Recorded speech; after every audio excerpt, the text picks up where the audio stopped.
Jaalala jahaanii maali maqaan isii? Jaalala jahaanii maali maqaan isii? Teessoo halaalaatiin na tahee saquutii. Teessoo halaalaatu na tahee faaguutii. Akkam yoon jeetii mi firmaanneetii? Akkam yoon jeetii mi firmaannee asii? Karaanis dheeraatee akka jaalalaatti. Karaanis dheeraatee akka jaalalaatti. Jaalalli si qabu hedduu na ulfaatti. Jaalalli si qabu hedduu na ulfaatti. Bareedaa biyya hoo jette si dubbatti ilma harkiidha jechuudhaan jaalatti. Jechuudhaan jaalatti.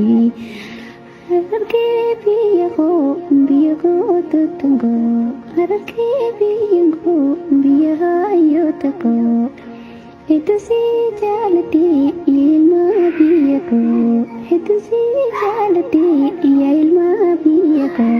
Isarraa si fidee gaafa si wal baree hedduu natti tolte alaa maallee.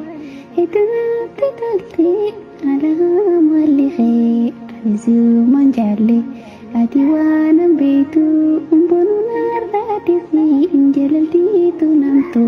Bonuun har'a dhiisi jaalaltiitu namtu. Gaafa wal barreerraa hedduu si kabajee jaalalaa jabeesse hedduu kababeesse. Meenyu jeetiin siyamaa daatolchee. Meenyu jeetiin siyamaa daatolchee. Gaafumaan si argu na fagaatte lafti. Gaafumaan si arge na fagaatte lafti. Miyyuu wal garraa na jabaatte jirti. Miyyuu wal garraa na jabaatte jirti. Dafinaatti wattu yoo si bira lafte dhufu yoo jabaattees numaan dhufa gaafa. Rabbinaatti tolchee numaan dhufa gaafa. Tolchee.